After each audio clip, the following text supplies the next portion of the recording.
ကောင်းကြီးမောင်းကဗျာလေးကိုသင်ကြားမယ်ဒီလိုကောင်းကြီးမောင်းကဗျာလေးကိုသင်ကြားတဲ့အခါမှာအရင်ဦးဆုံးရာသီစာစောင်းနှင်းရဲ့ရာသီစာလည်းဖြစ်တယ်ကဲတတမီမီလေးတို့ရေကောင်းကြီးမောင်းကိုစားဖို့ကြတယ်ဟုတ်အဲ့မှာကောင်းကြီးမောင်းမှာ2မျိုးရှိတယ်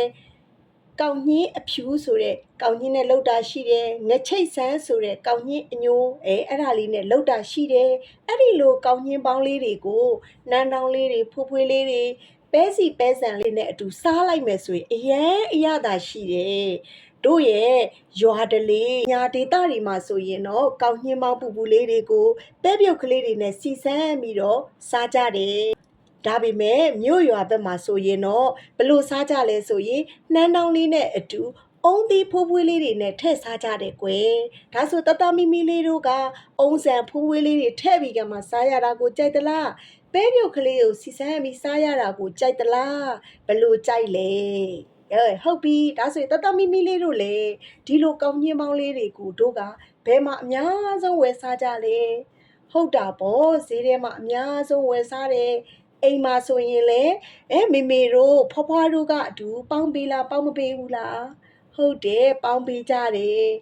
ကောင်းညင်းမောင်းအနှံလေးရလိုက်တာနဲ့တပြိုင်နက်တည်းတို့ရရဲ့ဝမ်းထဲမှာကိုယ်အဲ့ဒီကောင်းညင်းလေးကိုစားကျင်စိတ်ကလေးတွေဖြစ်သွားတယ်ဟုတ်ပြီနော်ဒါဆိုရင်အဲ့ဒီကောင်းညင်းပေါင်းလေးရဲ့အကြောင်းကိုကြပြလေးနဲ့အတူတီးဆိုကြရအောင်တတမီမီလေးတို့ဆိုမယ်ဟောကဲဒါဆိုရင်စဆိုမယ်နော်ကောင်းညင်းပေါင်းကောင်းညင်းပေါင်းလေးပူပူနွေးနှမ်းတောင်းနှမ်းမွေးမွေးအုံးသီးဖွေးဖွေးထဲ့ရင်ကွယ်တတ်ကြိုက်ပါတယ်ကောင်းညင်းမောင်းတဲ့မမလေးမြထဲ့ပါမနေဒိုစီလေးရဲ့အရှိမမရောက်တဲ့ခါဈေးဆိုင်မြင်လို့တောင်းကိုချတတ်စားမယ်ဗျာနောက်တစ်ခေါက်ဆိုမယ်ကောင်းညင်းမောင်းလေးပူပူနွေးနန်းနောင်နန်းမွေးမွေးအုံးသီးဖွေးဖွေးထဲ့ရင်ကွယ်တတ်ကြိုက်ပါတယ်ကောင်းညင်းမောင်းတဲ့မမလေးမြထဲ့ပါမနေ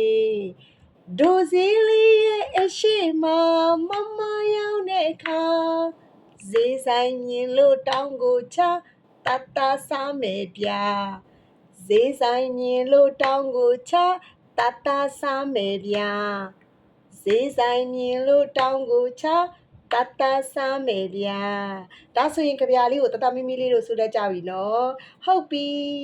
ကျေးဇူးအများကြီးတင်ပါတယ်ရှင်ဒီသင်ကြားမှုလေးကအဆင်ပြေတယ်ဆိုရင်လည်း like and share လေးတွေ comment လေးတွေရေးပေးသွားပါဦးနော်တတမီမီလေးတွေကို KG ကနေစနစ်တကျသင်ကြားပေးမယ်ဆိုရင်တော့ online class အတန်းလေးကိုလာရောက် join လို့ရပါတယ်ရှင်ကျေးဇူးအများကြီးတင်ပါတယ်